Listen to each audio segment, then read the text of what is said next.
الحمد لله نحمده ونستعينه ونستغفره ونؤمن به ونتوكل عليه ونعوذ بالله من شرور أنفسنا ومن سيئات أعمالنا من يهده الله فلا مضل له ومن يضلله فلا هادي له ونشهد أن لا إله إلا الله وحده لا شريك له ونشهد أن سيدنا ومولانا محمدا عبده ورسوله أما بعد فأعوذ بالله من الشيطان الرجيم بسم الله الرحمن الرحيم ويل لكل همزة لمزة صدق الله وصدق رسوله النبي الكريم ونحن على ذلك من الشاهدين والشاكرين والحمد لله رب العالمين اللهم صل على سيدنا محمد النبي الأمي وعلى آله وأصحابه وسلم تسليما كثيرا كثيرا يا رب صل وسلم دائما أبدا على حبيبك خير الخلق كلهم.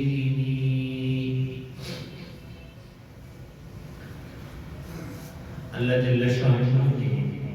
اس آیت کریمہ میں دو بیماریوں کا انجام بیان کیا ہے، ان سے بچنے کی ترغیب دی ہے جن کو میں اور آپ اخلاقی کمزوری کہتے ہیں، روحانی کمزوری کہتے ہیں، اس کے متعلق اللہ تعالیٰ نے ذکر کیا ہے. حق تعالیٰ فرماتے ہیں وَيْلٌ لِكُلِّ هُمَزَةٍ لُمَزَةٍ، ہر اس شخص کے لیے ہلاکت بربادی ہے کہ جو عیب جوئی کرنے والا ہے، لوگوں کے عیوب تلاش کرنے والا ہے اور تانا زنی کرنا، آر دلانا، تانا زنی کرنا. تو فرمایا کہ یہ دونوں جو لوگوں کے عیوب تلاش کرتے ہیں اور تانا زنی کرتے ہیں، ویل ان کے لیے ہلاکت اور بربادی. تو میں نے عرض کیا تھا کہ یہ دو اخلاقی کمزوریاں ہیں، لوگوں کے عیوب تلاش کرنا. قرآن نے اسے منع کیا وَلَا تَجَسَّسُوا، تو میں نہ لگا کرو، کسی کے پیچھے نہ پڑا کرو، یہ تلاش کرنے میں رہنا کہ مجھے کوئی اس کی کمزوری نظر آ جائے، یہ بہت بری بات ہے. اللہ تعالیٰ اس کو پسند نہیں فرماتے، اس لیے فرمایا وَلَا تَجَسَّسُوا، یہ کام مت کرو. اور دوسرا یہ کہ اگر کسی کا عیب پتہ چل گیا تو اب اس عیب کا اسے تانا دے، آر دلانا کہ تم تو وہی ہو نا جس نے یہ کر رکھا ہے. تو یہ جو تانا زنی ہوتی ہے اس سے بھی قرآن نے منع کیا ہے. فرمایا تانا زنی کرنے والے اور لوگوں کے عیوب تلاش کرنے والے، ان کے لیے اللہ تعالیٰ فرما رہے کہ ہلاکت، تباہی اور بربادی ہے. آج میں آپ اپنے معاشرے میں، اپنے خاندان میں، بلکہ اپنے گھر میں دیکھیں تو ہمیں یہ نظر آئے گا کہ ہمیں لوگوں کے عیوب تلاش کرنے میں بڑا مزہ آتا ہے، بلکہ طبیعت ادھر کو بڑی چلتی ہے. 1 منٹ میں ہم کہتے ہیں آپ کو ٹریس کر کے دے دیں گے جناب فلاں کیا کرتا ہے. تو یہ طبیعتوں کا ادھر کو چلنا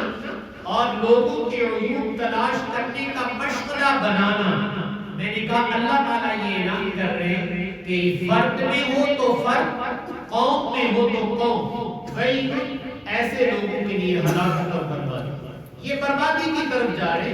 اپنے طور پر تو یہ سمجھ رہے کہ صاحب ہم دوسرے کو ننگا کر دیں گے. نہیں، کسی کو تم نے کیا ننگا کرنا، تم خود ننگے ہو جاؤ. تو اللہ تعالیٰ کہہ رہے ہیں دیکھو تمہاری قوم ہو، افراد ہو، گھر ہو، بازار ہو، محلہ ہو، خاندان ہو، اس میں یہ عادت نہیں ہونی چاہیے کہ ہم کسی کی عیب جوئی کریں، اس کے عیوب بیان کرنے پر لگیں، یہ اچھا نہیں۔ اسی لیے کہا گیا ہے کہ اپنی عیب بینی، اپنے عیوب کو دیکھنا، یہ تجھے دوسروں کی عیب بینی سے روک۔ میرے اندر اپنے بڑے عیب ہیں، اگر عیب دیکھنے کا شوق ہے تو اپنے گریبان میں جھانک کر سوچ لو، ہم کون سا کوئی جنید بغدادی بنے بیٹھے ہیں؟ ہمارے اندر پتہ نہیں کتنے پاپ ہیں۔ تو اگر پاپ ہی دیکھنے ہیں تو اپنے دیکھ لو، اپنے دیکھنے کا فائدہ ہوگا، اس سے بچ جاؤ گے، اپنا دامن اس سے پار کر لو گے، اور دوسروں کے دیکھو گے تو لب گشائی کرو گے اور مارے جاؤ گے۔ رسول پاک صلی اللہ علیہ وسلم سے قربان جائیں، آپ نے ایک حدیث میں ارشاد فرمایا کہ جو شخص دوسروں کے عیوب کے پیچھے پڑ جاتا ہے، ان کی کمیاں، کمزوریاں، عیوب تلاش کرنے کی کوشش کرتا ہے تاکہ اس کو ذلیل کروں، بلیک میل کروں اس کو، تو فرمایا جو دوسروں کی کمیاں تلاش کرتا ہے، عیوب تلاش کرتا ہے، اس کو ذلیل اور بلیک میل کرنے کے لیے یہ کام کر رہا ہے، تو فرمایا سنو، اللہ تعالیٰ ایسے شخص کی برائیوں اور کمیوں کے پیچھے پڑے ہیں۔ اللہ تعالیٰ کہتے ہیں اچھا پھر تم ہمارے بندوں کے پیچھے پڑے ہو، ہم تمہارے پیچھے پڑنے لگے ہیں۔ اور فرمایا جس کے عیوب کے پیچھے اللہ تعالیٰ پڑ جائیں، اس کو گھر بیٹھے اللہ تعالیٰ رسوا کرتا ہے۔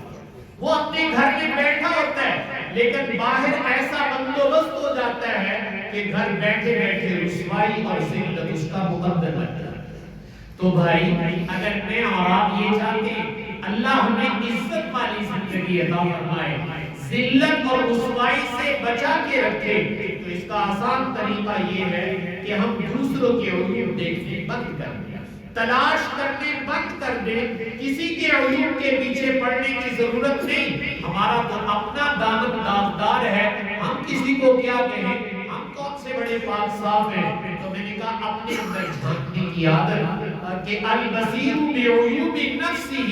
یہ اللہ کا بہت بڑا احسان ہوتا ہے۔ اللہ تعالیٰ کسی انسان پر اس کی اپنی کمیاں کمزوریاں کھول دے، اس کو نظر آنے لگے۔ دیکھیں اگر میرے جسم پر یا میرے کپڑوں پر کوئی دوسری چیز حشرات الارض میں سے کوئی بچھو کوئی اور ایسی چیز چڑھ رہی ہے، تو اگر مجھے پتا چل جائے گا تو میں فوراً اتارنے کی کوشش کروں گا کہ صاحب یہ مجھے ڈنگ نہ مارا۔ بھائیو جیسے یہ باہر کا ڈنگ ہے، ایسے جو میری بری عادتیں ہیں،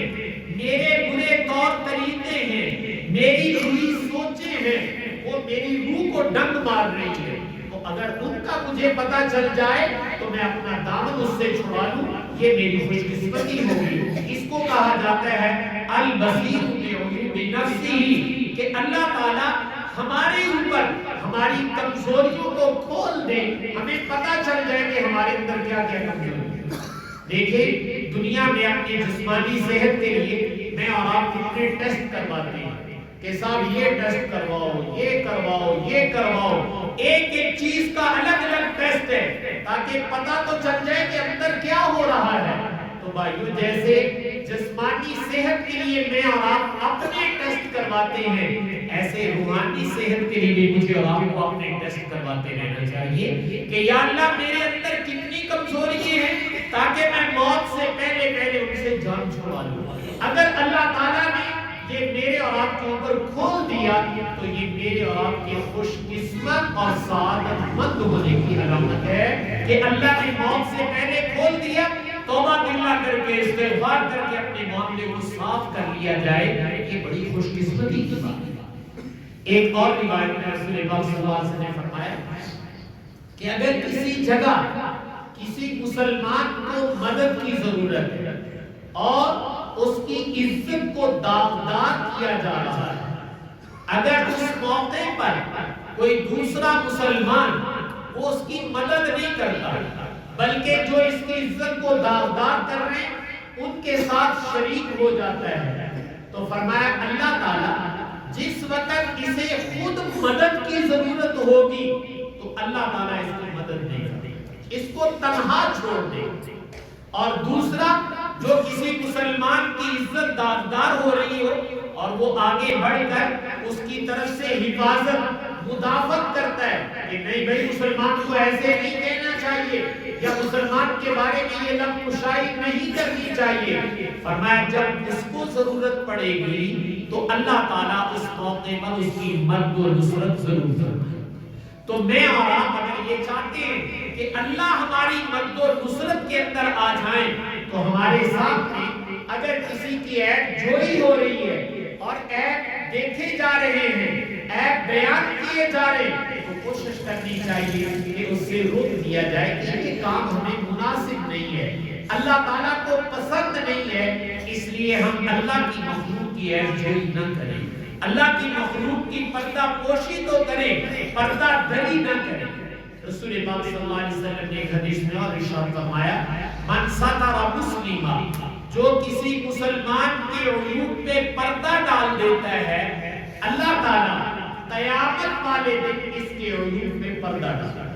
جو اس کی کمیاں ہوں گی اللہ تعالیٰ وعدہ، اللہ کے نبی وعدہ کر رہے ہیں کہ تم مسلمانوں کے عیوب پر پردہ ڈال دو، اللہ تعالیٰ قیامت والے دن تمہارے عیوب کو چھپا دیں گے، ان پہ پردہ ڈال دیں گے. تو اگر قیامت والے دن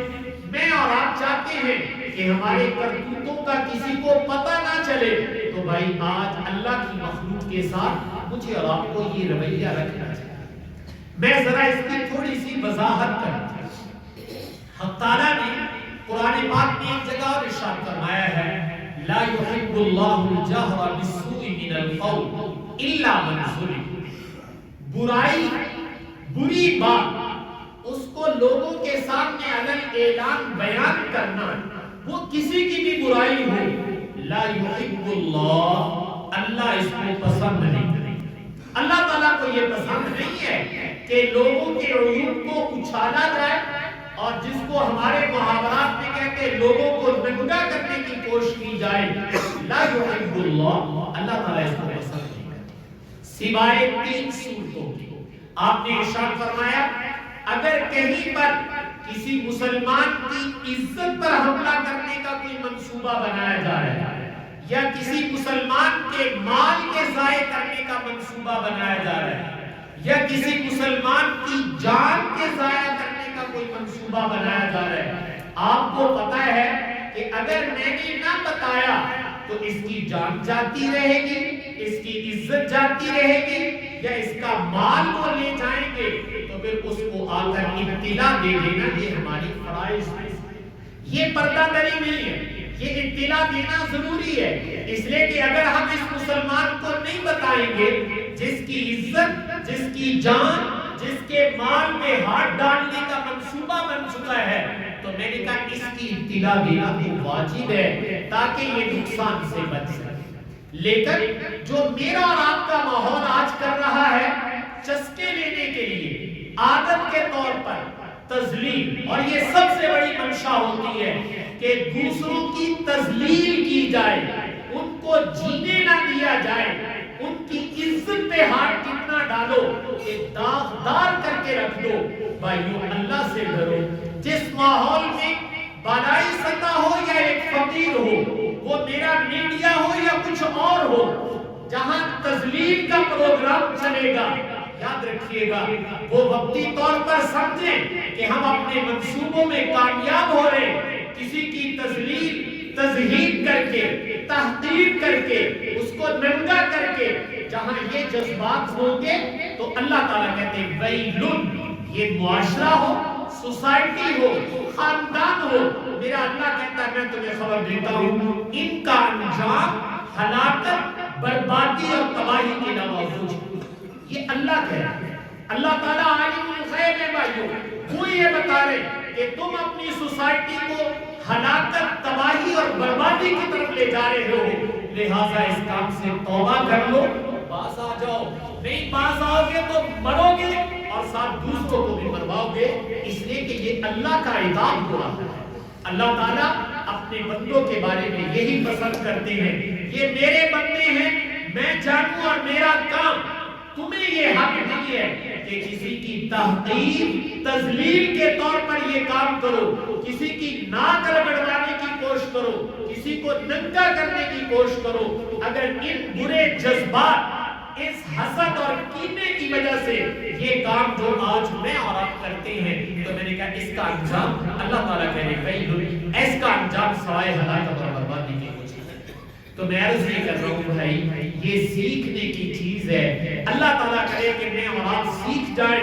کہ کسی کا عیب نظر آئے تو ایک دم آنکھیں بند کر لے اور اللہ سے معاہدہ کریں۔ باری تعالیٰ آپ کے نبی کا وعدہ ہے کہ جو کسی مسلمان کے عیوب کو چھپاتا ہے، قیامت والے دن اللہ اس کے عیبوں میں پردہ ڈال دیں گے۔ ہم تو اس لیے آنکھیں بند کر رہے ہیں تاکہ ہماری آنکھیں بند ہوں، ہم اپنے مسلمان بھائی کی عیب گیری کرنے والے نہ بنیں، عیب جوئی کرنے والے نہ بنیں۔ یہ چیز سکھانی ہے۔ ہاں میں نے عرض کیا ہے کہ کسی مسلمان کی عزت مال، جس کو قرآن نے الا من ظلم کہا ہے کہ عام لوگوں کو تو اجازت نہیں ہے، لیکن اگر کسی پہ ظلم ہو رہا ہے وہ اپنے ظلم کی داستان ایسی جگہ سنا سکتا ہے جہاں سے اس کی داد رسی ہو، جس کو آپ قانون کہتے ہیں، اتھارٹی کہتے ہیں، تو ایسی جگہ میں ایسے طریقے سے بیان کرے اپنے ظلم کی داستان تاکہ اس کی مدد ہو سکے۔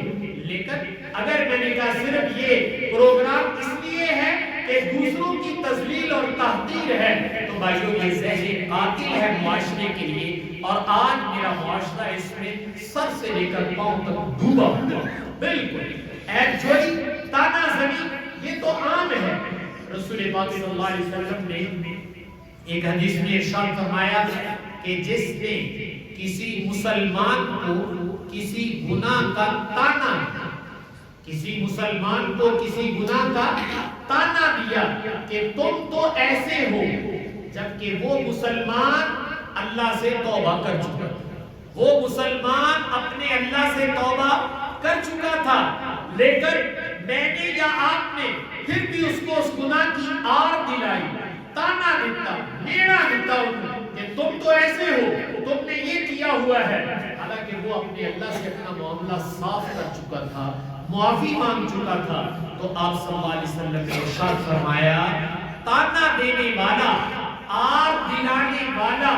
اس وقت تک اسے موت نہیں آئے گی جب تک یہ خود اس گناہ میں مبتلا نہ ہو جائے، جب تک یہ خود اس گناہ میں مبتلا نہ ہو جائے اس کو موت نہیں آئے گی۔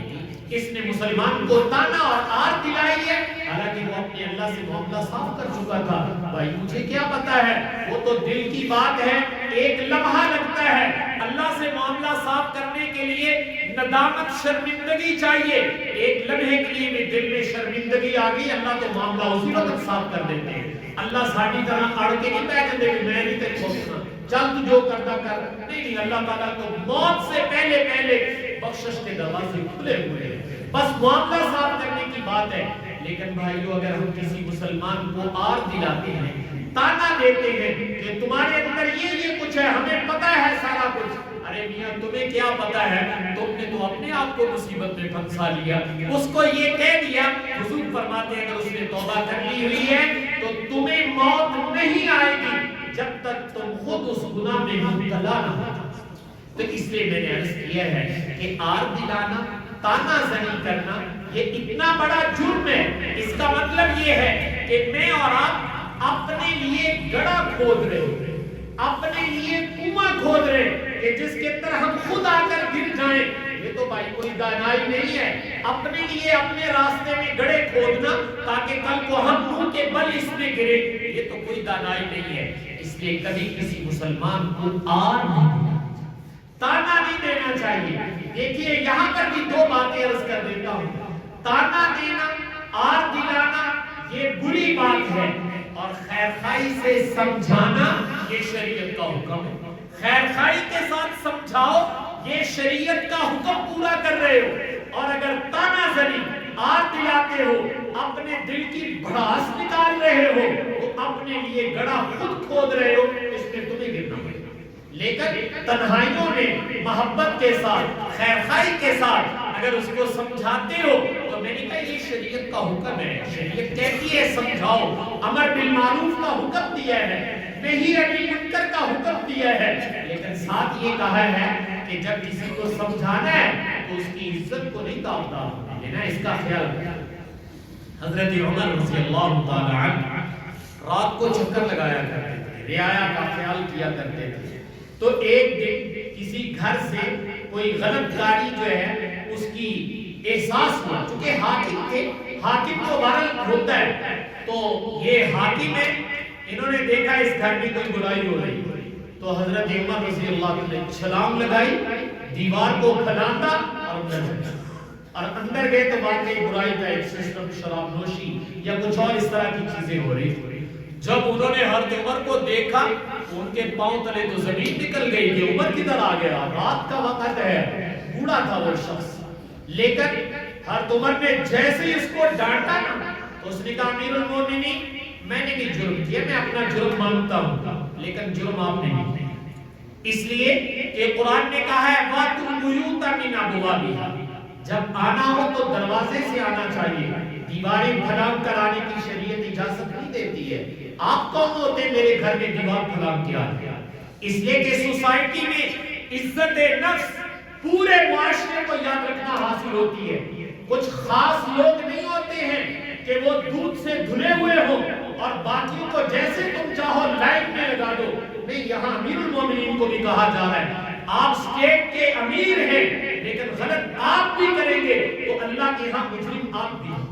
تو اس نے کہا امیر المومنین آپ نے یہ غلطی کی ہے کہ آپ دیوار پھلانگ کر میرے گھر آئے ہیں اور آپ نے تجسس کیا ہے۔